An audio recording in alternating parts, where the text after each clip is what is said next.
नमस्कार, मैं हूं वहीद और आप देख रहे हैं डेमोक्रेटिक चरखा।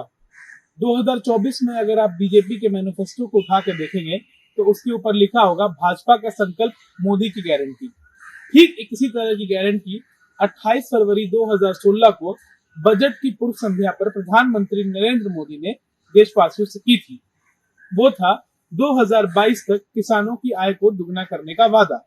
लेकिन इसके बाद की कहानी एकदम अलग है। इसके बाद मोदी सरकार को लगातार किसानों का विरोध झेलना पड़ा और मुख्यतः वो कृषि कानून की वजह से था। लेकिन आज हम बात कर रहे हैं बिहार के किसानों की। बिहार के किसानों की एक अलग कहानी रही है। बिहार के सुपौल, अररिया, मधेपुरा, समस्तीपुर, पूर्णिया के इलाकों में मक्का एक प्रमुख फसल है। लगभग 3 लाख हेक्टेयर में मक्के की खेती की जाती है, जिसका औसत उत्पादन 60 लाख टन होता है। इसके बावजूद भी बिहार में मक्का के किसानों को एमएसपी की सुविधा उपलब्ध नहीं है। एमएसपी न होने की वजह से मक्का के किसान अपनी फसल को व्यापारियों के द्वारा तय किए गए रेट पर बेचने पर मजबूर होते हैं, जिसकी वजह से हमेशा उनको नुकसान होता है। खुली मंडी में एमएसपी न होने की वजह से मक्के के दामों में हमेशा उतार चढ़ाव होता रहता है। उदाहरण के लिए किसी हफ्ते मक्का 2000 रुपए प्रति क्विंटल भी होता है और किसी हफ्ते यही मक्का 1800 रुपए प्रति क्विंटल की दर से बिकता है। इस तरह से किसानों को हमेशा नुकसान होता है। किसान अपनी खेती को चलाने के लिए और अपनी आजीविका को चलाने के लिए एक तरह के कर्ज के जाल में फंस गए हैं, जहां पहले वो कर्ज लेते हैं, फिर वो खेती करते हैं और घाटे में अपनी फसल को किसी तरह से बेचते हैं और कर्ज पूरा करते हैं और फिर अगले साल फसल करने के लिए फिर कर्ज लेते हैं। इसी तरह वो कर्ज के इस दुष्चक्र में फंस कर रह जाते हैं क्योंकि उन्हें एमएसपी नहीं मिलता है। साल 2024 चुनावी साल है और इसी चुनावी साल में हम ये जानने की कोशिश कर रहे हैं कि इन क्षेत्रों में जो समस्तीपुर, सुपौल, अररिया और बेगूसराय का क्षेत्र है, जहां मक्का प्रमुख रूप से उत्पादन किया जाता है, उन क्षेत्र के किसानों की प्रमुख मांग क्या है, देखिए आप हमारी इस ग्राउंड रिपोर्ट में। आप यहाँ पे किसान हैं, किस चीज़ की खेती करते हैं आप? हमने खेती करते हैं धान का, मकई का। तो धान और मकई को आप कहाँ बेचते हैं, किस जगह पर? ऐसे ही बिक जाता है, यहाँ किसाने ले, कोई जिसका खेती नहीं करता वो भी ले लेता है, बाजार में दे देता है, व्यापारी को दे देते हैं। तो आपको पैक्स के बारे में आप जानते हैं? पैक्स पे आप बेचते हैं? जानते हैं, लेकिन नहीं जाते हैं कि पैसा में कुछ लेट हो जाता है। यहाँ जिससे खाद पानी उठा कर लिया उसको देना जरूरी है, तगादा कर रहा है। तो हम जहाँ पर नगद पैसा मिल गया उसी जगह दे के पैसा लेके कर्ज वाला को दिए हम। अच्छा, आप एमएसपी या न्यूनतम समर्थन मूल्य के बारे में जान रहे हैं? नहीं, वो नहीं जानते हैं हम। अच्छा है लेकिन हम लोग नहीं जाते हैं वहाँ पर। नहीं जाते हैं, ना अनाज भी नहीं देते हैं, नहीं जाते हैं। तो मक्का की फसल जो प्रमुखता से कटिहार के इस इलाके में होती है, तो उस पे अगर सरकार खरीदना शुरू करे और उस पे एक रेट तय करे तो उससे किसानों को क्या फ़ायदा होगा? फायदा होगा, रेट का तो कोई वैल्यू नहीं है। अभी देखिए कि शुरू में 2400 था, अभी मकई का कीमत हो गया 1960 रुपया भी चल रहा है। 1 बीघा खेती करते हैं तो उसमें कम से कम 35 से लेकर 40 तक खर्च होता है।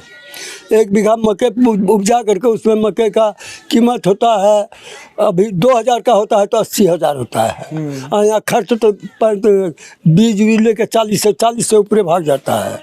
मतलब मुनाफा नहीं है खेती में? इसमें कुछ प्रॉफिट नहीं हो, वही होता है, पेट चल रहा है, उसके अलावा कुछ नहीं बच रहा है कि हम ये अनाज बेच करके कुछ जमीन लेके कोई आगे बढ़े, उसका कोई हिसाब नहीं है। बेच का अपना पेट चल रहा है, उसके अलावा कुछ नहीं। आपकी कितनी जमीन पे आपने खेती की है इस बार? यानी हमने अब इस बार खेती की है, 3 बीघा खेती की है। और किस चीज की फसल लगाई है? खाली अभी तो मकई है और मकई कटने के बाद में धान लगाया जाएगा। तो ये जो मकई की फसल है आपकी, ये मंडी में बिकने के लिए तैयार है? मंडी में बिकने के लिए तैयार है। और क्या भाव है मंडी में? भाव में अभी 1800-1900 रुपया भाव है। तो ये 1900 रुपए के भाव में आपके परिवार का गुजारा हो जाएगा? नहीं होता है, मजबूरी में क्या करेंगे, मजदूरी करने जाते हैं, अगर इसमें बेनिफिट नहीं होता तो बाहर चले जाते हैं मजदूर करने के लिए। अच्छा, अगर सरकार मकई पर एमएसपी लागू कर देती बिहार में तो इससे आपको फायदा होता? अगर लागू करता तो फायदा होता, लेकिन लागू नहीं है, इसलिए मनमर्जी भाव में बिका जाता है। रफीक जी, आप क्या काम करते हैं यहाँ कटिहार में, सीमापुर में? कटिहार सीमापुर में हम किसान खेती बाड़ी करते हैं, कभी गाड़ी भी चलाते हैं, ट्रैक्टर। तो आप किसान भी हैं, ड्राइवर भी हैं, हाँ, एक तरह से। हाँ। किस चीज़ की खेती करते हैं?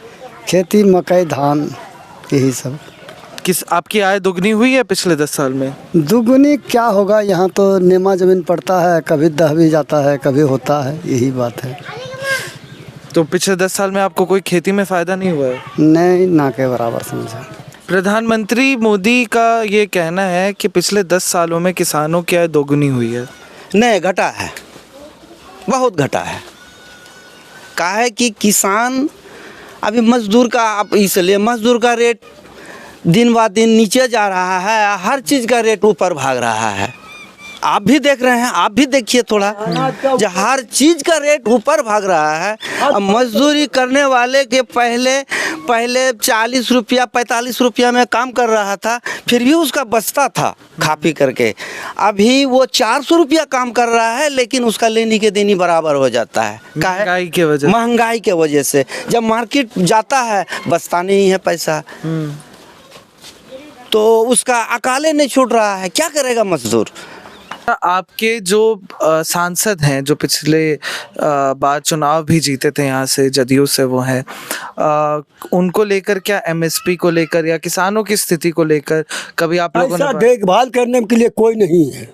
किसानों के लिए किसानों का कोई भी नहीं है कि ये किसान यहाँ सेमापुर में सबको किसान है, ये लोग को कुछ देखे कि क्या गति है, कि खाद है, कि पानी नहीं है, कि ये नहीं है। हाँ, इसमें फिक्स में यही होता है कि खाद देता है, खाद उठा के ले जाते हैं, ले आते हैं, वही कार्ड ले जाते हैं, देते हैं तो देता। वो भी क्या करता है कि एगो बोतल दे दिया, वो बोतल अगर नहीं लेते हैं तो खाद ही नहीं देगा। अब ये बड़ा बोतल, अगर बोतल लेते हैं तो कुछ ये होता है, अपने बोतल नहीं तो जो बाजार भाव बिकता है वही मिलता है। तो अभी खाद और यूरिया आप लोगों को समय से मिला है? समय पर मिलता, वही खरीद के ले आते हैं। जहाँ अभी 200 है तो जब कुछ घट गया खाद तो वह 300 बना दिया, 250 बना दिया। क्या मजबूरन हमको तो उस जमीन के लिए लेना पड़ता है। मतलब काला बाजारी होती है लेकिन सरकारी जगह पे नहीं मिलता? नहीं, वैसा तो है नहीं यहाँ, वैसा तो है नहीं कि कोई ऐसा सरकार किसान का भला करे, कि कुछ करे, कि देखभाल करे, वो नहीं है सेमापुर में। आपने देखा किस तरह से किसानों को एमएसपी ना होने की वजह से कई बार अपने फसल का लागत मूल्य भी नहीं मिलता है और हमेशा वो घाटे में जाते हैं और अगली फसल को लेने के लिए फिर से वो कर्ज लेते हैं, जिस वजह से उनका किसी तरह का आर्थिक विकास नहीं हो पाता है। जहां एक और सरकार एथेनॉल फ्यूल पर ज्यादा ध्यान दे रही है और उसमें मक्के की सबसे ज्यादा जरूरत है, ऐसे में बिहार के किसान जो लगभग 60 लाख टन मक्का का उत्पादन करते हैं, उनको एमएसपी नहीं मिल रही है, जिस वजह से उनके आर्थिक विकास का होना काफी मुश्किल नजर आता है। क्योंकि खुली मंडी में एमएसपी ना होने की वजह से हमेशा वो अपनी फसल को कम दाम पर बेचने पर मजबूर होते हैं। क्या कभी सरकार इस बात पर ध्यान देगी और किसानों को एमएसपी की सुविधा उपलब्ध होगी, किसानों को उनकी फसल पर एमएसपी का दाम मिलेगा? ये एक बहुत बड़ा सवाल रहता है। आपको हमारी ये रिपोर्ट कैसी लगी, हमें कमेंट करके बताएं। साथ ही इस तरह की रिपोर्ट्स को देखने के लिए डेमोक्रेटिक चरखा को फॉलो करें। धन्यवाद।